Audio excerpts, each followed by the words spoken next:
گزرے یہ زندگی تیری رضا میں،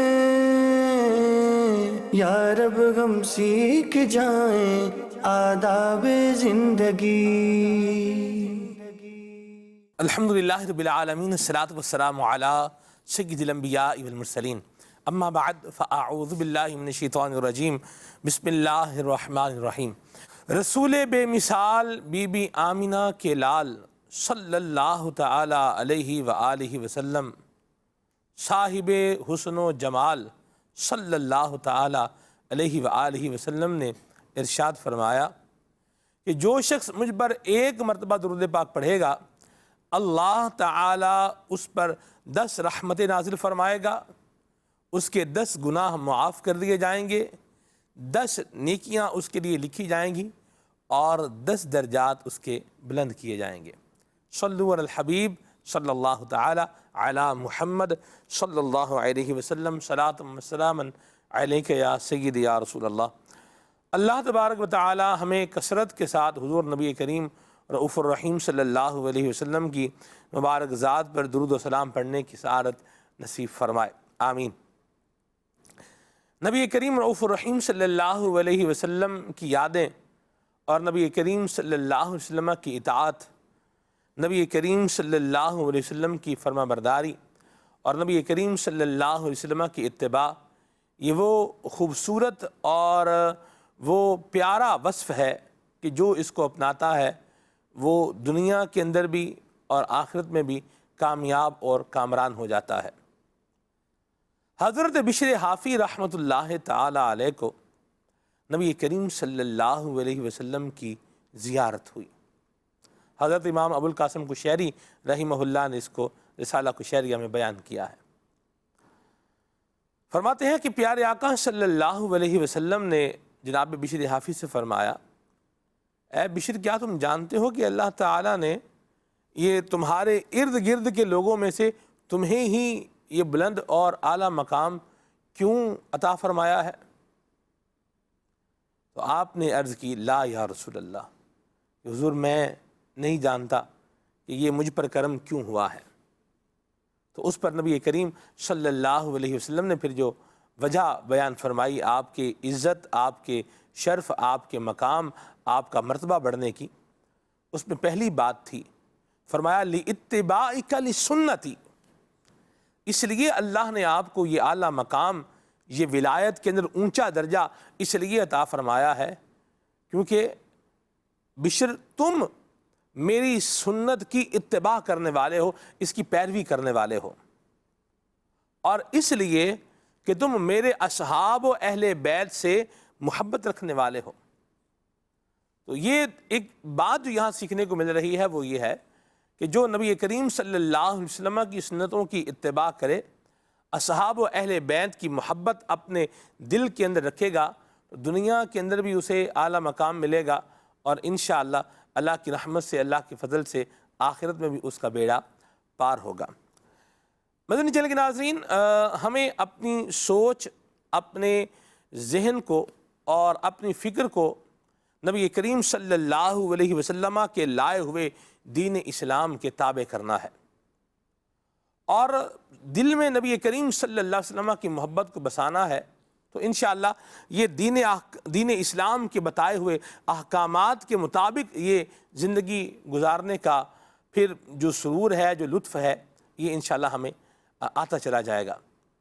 محبت بھی دل میں ہو اور اس کے ساتھ ساتھ دین اسلام پر عمل کی کوشش بھی ہو۔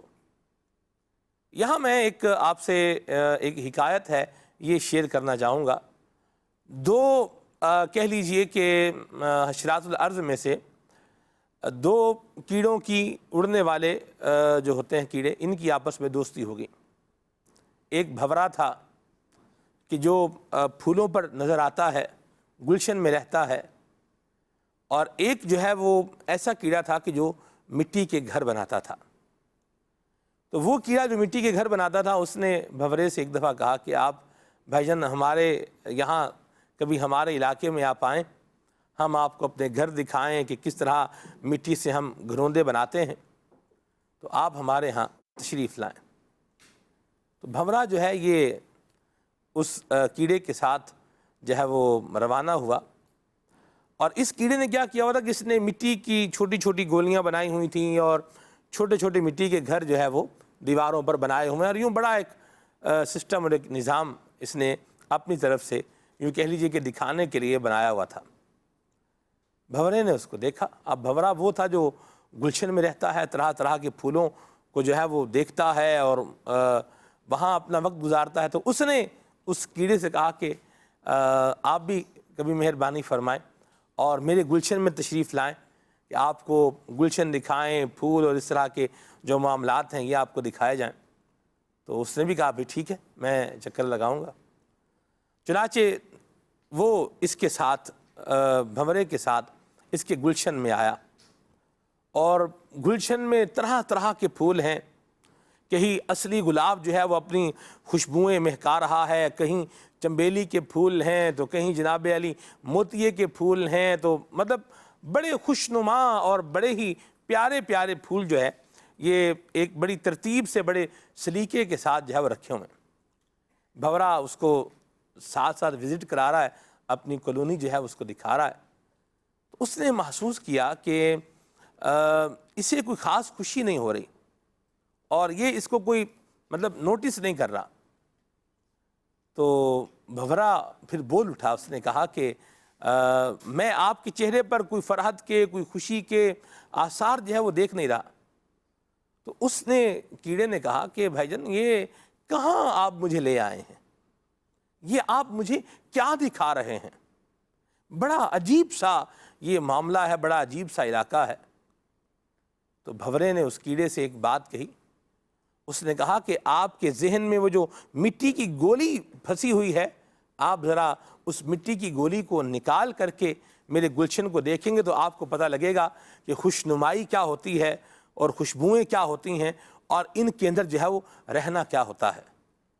تو بندہ دل سے دنیا کی محبت کو دور کر کے، دنیا کی محبت کو دور کر کے، شیطانی وساوس کو دور کر کے، دل میں اللہ تبارک و تعالی اور اس کے محبوب کی محبت بسا کر کے، اور اللہ اور اس کے رسول کی خوشنودی کا تصور اپنے ذہن میں جمع کر کے اپنی زندگی کو آگے بڑھائے، تو پھر اس کو انشاءاللہ دین اسلام کے احکامات پر عمل کرنے کی برکتیں بھی ملیں گی، اور اللہ کی رحمت سے دنیا میں بھی کامیاب ہوگا، آخرت میں بھی کامیاب ہوگا۔ بعض اوقات وہ لوگ جو دنیا کے اندر کامیابی کے اصول بتانے والے گردانے جاتے ہیں، ان کا اگر آپ اپنا حال پڑھیں تو وہ آپ کو بے حال نظر آئے گا۔ یعنی دنیا کو وہ بتا رہا ہے کہ خوش کیسے رہنا چاہیے، ڈپریشن کا علاج جو ہے یہ کیسے کرنا چاہیے، الفاظ کا جادو جو ہے یہ آپ کیسے چلا سکتے ہیں، گفتگو کا سلیقہ طریقہ جو ہے وہ کیسے کر سکتے ہیں، باتیں وہ جن سے خوشبو آئے، اس طرح کے عنوانات پر آپ کو جو ہے وہ کہتے بتاتے اس طرح کے بھی افراد گزریں گے۔ لیکن بعض اوقات جو ان کی اپنی زندگی ہوتی ہے وہ ناکامیوں سے عبارت ہوتی ہے۔ اپنی زندگی میں بعض اوقات ایسے لوگ جو ہے وہ ناکام بھی ہوتے ہیں، خودکشی تک کیا، آخری انجام کیا ہوا بھائی، خودکشی کر لی، اس طرح کے بھی ہوتے ہیں۔ اور دوسری جانب آپ کو دین اسلام کے اندر بھی یہ سارے مضامین ملیں گے، ڈپریشن سے نجات کیسے ہے، مایوسی سے چھٹکارا کیسے ہے، گفتگو کا سلیقہ طریقہ جو ہے وہ کیسے ہے، بات جو ہے وہ کیسے کہنی ہے، خوش جو ہے وہ کیسے رہنا ہے، اور اپنی زندگی کے اندر انسان کو ایکٹیو جو ہے وہ کیسے رہنا ہے، اور کس طرح سے اپنی موٹیویشن کو جو ہے وہ بڑھانا ہے اور اس کو سسٹین رکھنا ہے۔ یہ ساری باتیں، یہ سارے مضامین آپ کو دین اسلام کی تعلیمات کے اندر بھی ملیں گے۔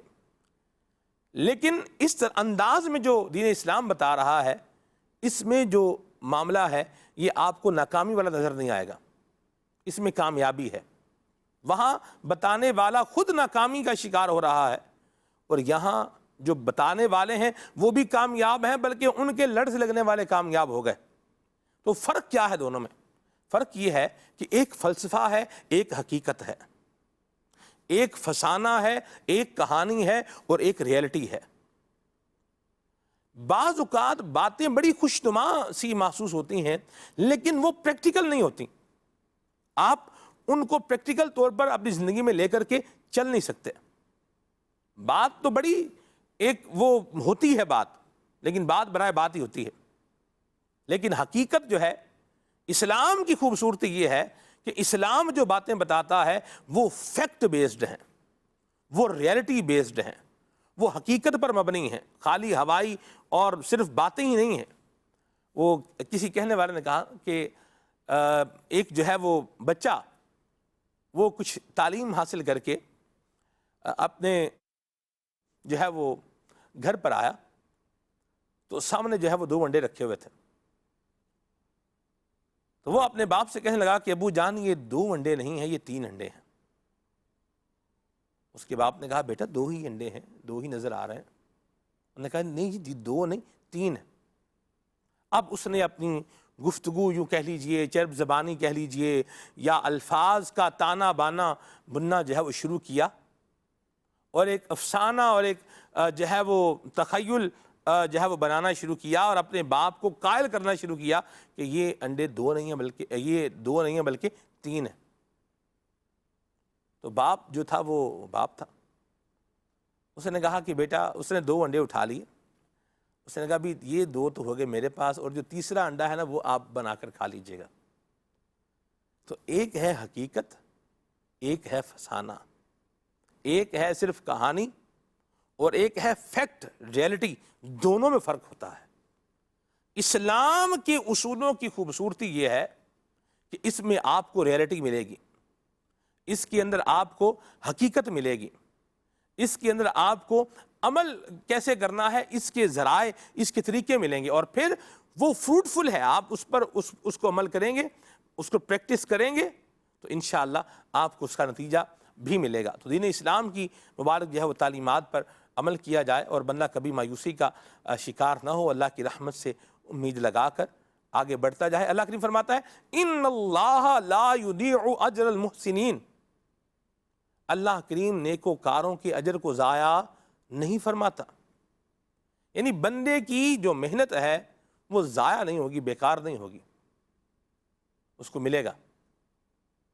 تو بندہ اللہ کی ذات پر جو ہے وہ بھروسہ کر کے اور محنت کرتا جائے. اللہ اکبر. فرمایا وَمَن يَتَوَكَّلْ عَلَى اللَّهِ فَهُوَ حَسْبُهُ. جو اللہ پر بھروسہ کرے گا فَهُوَ حَسْبُهُ، تو اللہ اس کو کافی ہو جائے گا. تو یہ ایک لائن آیت مبارکہ کا ایک چھوٹا سا جز یہ انسان کو موٹیویشن کا ایسا بوسٹ دے رہا ہے کہ اے آدمی تو کوشش کر، تیرا کام کوشش کرنا ہے، تو کوشش کر، تو اسباب کو اختیار کر، اور اس کا نتیجہ یہ اللہ کریم کی ذات پر چھوڑ دے، بھروسہ رب کریم کے اوپر کر. فَهُوَ حَسْبُ، تیرا رب تجھے کافی ہو جائے گا. تو مجھے بتائیے کہ جس کے پاس اتنی بڑی موٹیویشن ہو، کیا اسے کوئی شے ڈی موٹیویٹ کر سکتی ہے؟ اللہ اکبر. اللہ کریم ہم سب کو یہ خوبصورت باتیں جو ہے یہ نہ صرف سیکھنے کی، پڑھنے کی، جاننے کی، بلکہ اللہ ہمیں ان پر عمل کرنے کی سعادت بھی نصیب فرمائے. جی کال شامل کرتے ہیں. میرا یہ سوال ہے کہ آنکھ پھڑکنے سے اچھا یا برا شگون لینا کیسا؟ جی بازو بھی مجھے کسی نے فون کیا، میں بازو بھڑک رہا ہے. میں تو حیران ہو گیا سن کے، بازو بھڑک رہا ہے. تو آج تک تو آنکھ بھڑکنے کا سن رہے تھے، بازو بھڑک رہا ہے. نہیں، بازو اصل نہیں پھڑکتا، بازو جو گوشت کا لوتھڑا ہوتا ہے نا جی وہ پھڑکتا ہے بازو کا. یہ دیکھیں صحیح. تو آنکھ پھڑ کے، بازو پھڑ کے، پاؤں پھڑ کے، سر پھڑ کے، جو بھی پھڑ کے، تو ظاہر ہے کہ وہ اچھا شگون لینا جائز ہے، برا شگون نہیں لے سکتے. اب ہمارے یہ مشہور ہے کہ اگر سیدھی آنکھ اگر پھڑکے گی تو کوئی نعمت ملے گی یا کوئی فائدہ ہوگا، جبکہ الٹی آنکھ اگر پھڑکے گی تو جو ہے وہ کوئی نہ کوئی نقصان ہوگا. تو اب جو سیدھی آنکھ پھڑکنے سے جو شگون لیا نا، اچھا شگون، تو یہ لینا جائز ہے. اور الٹی آنکھ پھڑکنے سے یہ جو شگون لیا، یعنی یہ جو سوچا، یہ جو ذہن بنایا کہ میری الٹی آنکھ پھڑکے تو لہٰذا مجھے نقصان ہوگا، تو یہ کہلائے گا شگون لینا. تو اب برا شگون لینا جو نا، یہ چونکہ یہ برا شگون کہلائے گا مجھے کوئی نقصان ہوگا، تو یہ برا شگون لینے کی اسلام میں اجازت نہیں، یہ ناجائز ہے. ٹھیک ہے جی، آگے چلتے ہیں. رات میں ناخن کاٹنا، کنگھی کرنا کیسا؟ یہ تھوڑا ارشاد فرما دیجیے. رات میں ناخن کرنا اور کنگھی کرنا دونوں جائز ہے. اس سے کوئی تنگ دستی یا کوئی یوں کوئی مصیبت کا وہ پہلو نکلتا ہے جی؟ نہیں، ایسا نہ کہیں سنا نہیں ہے صحیح، کہ وہ ٹھیک ہے، تندرستی آتی ہو۔ ٹھیک ہے، البتہ بدھ والے دن ناخن نہیں کاٹنے چاہیے کہ اس سے برس کا خطرہ ہے، صحیح، برس کی بیماری ہو سکتی، برس ٹھیک کی بیماری ہو سکتی ہے۔ ٹھیک ہے، ٹھیک ہے، آگے چلتے ہیں۔ میرا شدت حضور سے یہ سوال ہے، آج کل لوگ شادیوں میں دولہا اور دلہن پر پھول برساتے ہیں، کیا یہ اسراف ہے؟ ان کا بھی یہ بھی لے لیں، اور میں آپ کو ایک اور بات بتاؤں، شاید آپ کے لیے بھی نہیں ہو، اور میرے لیے تو نہیں ہے، بہرحال یہ کچھ ٹائم اس کو گزر گیا ہے۔ تو یوں ہی مطلب ایک بارات میں جو ہے وہ جانا تھا، تو وہ چھت کے اوپر سے پھول جو ہے وہ پھینکے جا رہے تھے، اور ان پھولوں کے اندر سوئیاں بھی تھیں، یعنی باقاعدہ مجھے ایک یاد ہے وہ سوئی اور اس کے پیچھے دھاگا بھی بہرحال وہ تھا، تو وہ آ کے جو ہے باقاعدہ لگی بھی۔ تو اس میں اس طرح کا بھی جو کام افراد جو کر رہے ہیں تو ان کو کیا کہیں گے؟ ہو سکتا ہے چلیں اس نے بندہ کر لے کہ غلطی سے کوئی آ گیا ہوگا یا کیسے، پھول کی پلیٹ میں سوئی کا کیا کام ہے، یہ بھی ایک لمبی بات ہے بہرحال، تو کیا کہیں گے فرمائیے گا ذرا۔ ہاں، اس کے کہتے ہیں گل پاشی، جی پھول اڑانا، گل پاشی کرنا، صحیح، تو ظاہر ہے کہ یہ جائز ہے۔ عید میلاد النبی کے جلوسوں میں بھی ہوتی ہے، دوسرے کے علماء کرام پر بھی کی جاتی ہے گل پاشی، اور اس کا مقصد ہے کہ ایک ماحول کریٹ ہونا، اچھا ماحول ہونا، ایک سامنے والے کو عزت دینا، جی، یا دوسرا ہے کہ وہ خوشبوؤں کا مہکنا۔ واہ واہ تو واہ، یہ اس پہ جو نا یہ جائز ہے، کوئی حرج نہیں، چونکہ یہاں منفعت موجود ہے، فائدہ موجود ہے، یہ ٹھیک ہے، فائدہ موجود ہے تو اسراف نہ ہوا۔ جی اچھا، اب رہا یہ کہ وہ جو آپ نے کہا نا سوئیوں والا، تو یہ اصل میں ایک گلاب کا پھول آتا ہے، جو ابھی تو میں نے دیکھا ہے یہ کہ اس کے جو نا وہ بیچ میں گلاب کا پھول ہوتا ہے، اس کے سائڈوں میں جو نا گرین رنگ کے کچھ پتے وغیرہ ہوتے ہیں، وہ یہ ہوتی ہے، کچھ شاخیں ٹائپ کچھ اس طرح کا ہوتا ہے، تو ان میں اس پھول کو سنبھالنے کے لیے وہ سوئی ڈالی جاتی ہے، وہ ان کو جو نا ایک رکھنے کے لیے۔ اب سلائی کے بجائے بعض اوقات نیچے سلائی بھی ہوتی ہے، صحیح، نیچے سلائی ہوتی ہے اور اوپر سوئی ہوتی ہے تاکہ وہ پھول اس سے جدا نہ ہو، تو صحیح، وہ سوئی ہوگی، اور یہ یوں یہ اڑایا گیا ہوگا، اور اڑنے میں جو نا یہ جب ٹکرایا تب ٹکرنے سے جو اس کی سوئی جو نا وہ لگی ہوگی۔ تو یہ تو میں نے دیکھا ہوا کئی مرتبہ دیکھے، اس میں یہ سوئی ہوتی ہے اس کو تحفظ دینے کے لیے، صحیح، تحفظ بولیں جو بھی بولیں، اس کو سنبھالنے کے لیے ہوتی ہے، اس کو سنبھالنے سیٹ کے، رکھنے کے لیے۔ ٹھیک ہے، مرحبا۔ یہ پھول البتہ سوئی والے اڑانے سے جو ہے وہ یوں بچنا چاہیے کہ کوئی زخمی نہ ہو جائے، کسی کو لگ نہ جائے۔ جی ٹھیک ہے جی، اور مرحبا، رہا یہ کہ بعض لوگ یہ بھی کہتے ہیں کہ یہ گلاب کا پھول جو ہے نا یہ ہمارے آقا علیہ الصلوۃ والسلام کے پسینہ مبارک سے بنا ہے، تو یہ معراج کی رات جب پسینہ ٹپکا تھا تو اس میں سے یہ گلاب کا پھول بنا، اور محدثین کرام نے جو نا وہ اس پہ بڑی جرأت فرمایا کہ یہ جو نا وہ کوئی حقیقت اس طرح کی نہیں ہے، اور یہ من گھڑت ہے۔ ٹھیک ہے، یہ بھی کلیئر ہو گیا، صحیح جی۔ کال شہزادہ حضور کی بارگاہ میں یہ سوال عرض ہے کہ طٰہٰ اور یاسین نام رکھنا کیسا ہے؟ دراصل طٰہٰ اور یاسین، طا سین میم، یہ جو ہے نا یہ حروف مقطعات میں سے، ہمیں ان کے معنی نہیں معلوم۔ اب ہو سکتا ہے کہ طٰہٰ کا معنی ہو رسول اللہ، یاسین کا معنی ہو نبی اللہ، تو اب محمد طٰہٰ یعنی محمد رسول اللہ، تو محمد رسول اللہ تو ظاہر ہے کہ ایک ہی جو خاتم النبیین ہے، رحمت للعالمین ہے، صلی اللہ علیہ وآلہ وسلم، تو اس لیے جو ہے نا وہ ہمیں معنی نہیں معلوم، تو اس لیے جو ہے وہ ان ناموں کی رکھنے کی اجازت نہیں ہے۔ البتہ اگر وہ رکھنا چاہتا ہے تو عبد طٰہٰ رکھ لے، غلام طٰہٰ رکھ لے، غلام یاسین رکھ لے، عبد یاسین رکھ لے، تو یوں یہ جائز ہے، یہ اس ورنہ پر بھی مناسب نہیں رکھنے چاہیے۔ جی دیکھا یہ گیا ہے حضور کہ بعض اوقات ماں باپ نے تو نام غلام طٰہٰ ہی رکھا ہے، لیکن لوگ کیا کریں گے کہ اس کو بلانے میں بیچ میں سے وہ غلام کو ہٹا دیں گے اور خالی اس کو طٰہٰ جو ہے وہ لے آئیں گے، یہ ہے۔ اسی طرح اللہ تبارک و تعالیٰ کے جو صفاتی نام ہوتے ہیں، جیسے عبد الرحمن میں یہ بہت عام ہے، عبد الرحمن میں بھی یعنی اس میں جلالت، اس میں ذات اللہ کے علاوہ اسماء میں یہ عام ہے۔ عبد القیوم ہے تو اس میں سے جو ہے وہ عبد کو ہٹا دیں گے، خالی قیوم لے آئیں گے، عبد الرحمن ہے اس میں عبد کو ہٹا دیں گے، رحمان بھائی اس طرح معاذ اللہ جو ہے یہ بولتے رہیں گے، اور اسی طرح جو ہے وہ عبد الحنان ہے تو عبد ہٹا دیں گے اس کو، خالی حنان کہتے رہیں گے، عبد الرؤوف ہے تو عبد ہٹا دیں گے اس کو، رؤوف جو ہے وہ کہتے رہیں گے۔ تو میں چاہوں گا آپ اس پر بھی کچھ گفتگو فرمائیں کہ نام جو ہے ہمیں پتا ہے کہ اس کا نام عبد الرؤوف ہے، تو پھر عبد الرؤوف پورا ہی کہہ لیں تاکہ نام کا پورا تلفظ بھی ہو جائے۔ دیکھیں اس میں یہ ہے کہ بعض نام جو ہے وہ اللہ تبارک و تعالیٰ کے لیے ہی خاص ہیں، جی کہ اللہ تعالیٰ کے علاوہ، رب تبارک و تعالیٰ کے علاوہ، خالق کائنات کے علاوہ کسی اور کے لیے وہ نام جائز نہیں۔ انہوں نے مثال کے چند عرض کر دیتا ہوں جو میرے ذہن میں، جی رحمان، جی اللہ، جی قدوس، قیوم، سبحان، یہ 5 بھی میرے ذہن میں ہے۔ صحیح۔ تو ان کے آگے عبد لگانا واجب ہے، ضروری ہے، اگر نہیں لگاتا تو گناہگار ہوگا۔ صحیح۔ لہٰذا اب اگر کوئی جیسے کسی کا نام عبد الرحمن ہے، اب اگر کوئی اسے رحمان کہہ کر پکارتا ہے تو میں تو اس کی بارگاہ میں یہی عرض کروں گا کہ اگر کوئی رحمان کہہ کر پکارتا ہے تو وہ اسے نیکی کی دعوت دے، ان کو عرض کر دے کہ بول دے گا دیکھیں کہ اس طرح جو نا میرا نام رحمان نہیں ہے، رحمان صرف ایک ہی ذات ہے، اللہ تبارک و تعالیٰ کی، اللہ، میں جو ہے وہ عبد الرحمن ہوں، لہٰذا آپ مجھے عبد الرحمان کہہ کر پکاریں۔ سبحان اور اگر ایسا کوئی معاملہ ہے، کوئی اس طرح کے بعض بھائی گھر میں اس طرح کے معاملہ، تو وہ اس طرح کہہ کے پکارتے، اگر اس کو اختیار ہے، یہ کہتے کہ آپ اگر مجھے اس نام سے اس طرح پکاریں گے تو چونکہ میں رحمان تو ہوں نہیں، جی رحمان تو ایک ہی ہے، تو لہٰذا میں جواب بھی آپ کو نہیں دے سکتا۔ ہاں اگر عبد الرحمان کہیں گے تو میں کو جواب دوں گا۔ واہ تو یوں عادت بنانے کے لیے یہ ایک ہو سکتا ہے۔ کیا زبردست بات ہے۔ ایک نام ہے جی جی صمد بھی اللہ تبارک و تعالیٰ کا خاص نام ہے، ٹھیک ہے جی۔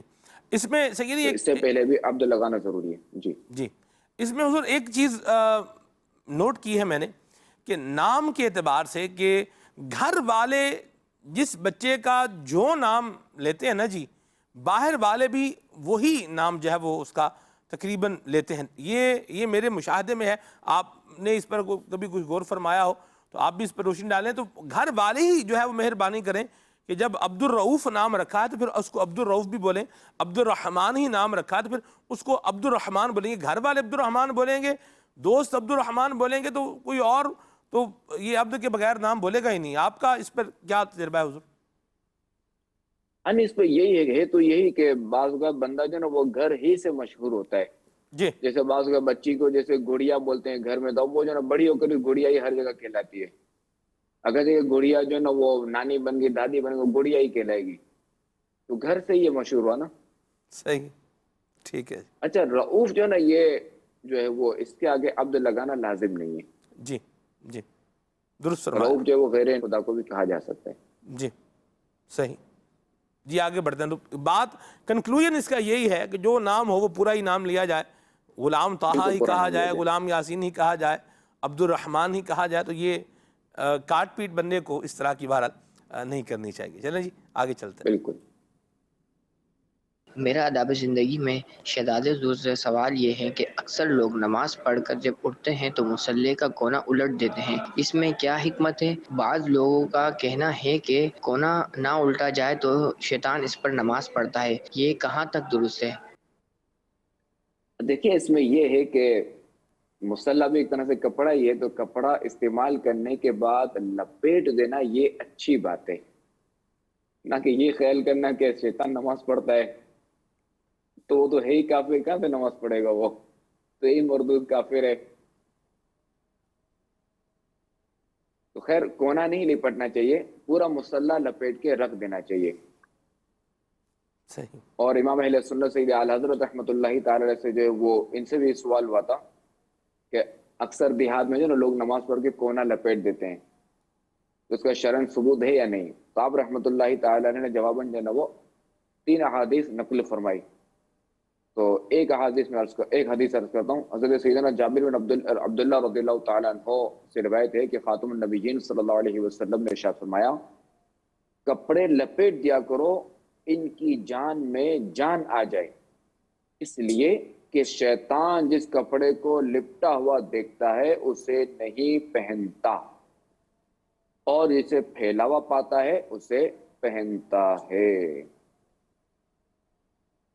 تو لہذا مسلح ہو یا ہمارے جو پہننے کے کپڑے ہوں یا کوئی بھی چیز ہو، ہمارا بچھونا ہو، تو یہ سب ہمیں استعمال کرنے کے بعد ہمیں لپیٹ دینا چاہیے۔ بچھونے کے بارے میں بھی ہے کہ خاتم النبیین صلی اللہ علیہ وسلم نے فرمایا، جہاں کوئی بچھونا بچھا ہو جس پر کوئی سوتا نہ ہو اس پر شیطان سوتا ہے۔ صحیح۔ تو لہذا ہمارا بچھونا وغیرہ سب لپٹا ہوا ہونا چاہیے۔ مدینہ اس کو طے کر دیا جائے، طے کر کے رکھا جائے، آتے کر دیا جائے۔ جی۔ اب اگر گدا ہے، گدا استعمال کرتے ہیں تو استعمال کرنے کے بعد اس کو کھڑا کر دیں ممکن ہو تو۔ صحیح۔ چلیں جی، مدنی چینل کے ناظرین، آپ نے جانشین مہر سنت کے مدنی پھول جو ہے یہ سنے ہیں، اور پروگرام کا وقت جو ہے وہ اختتام کو پہنچا۔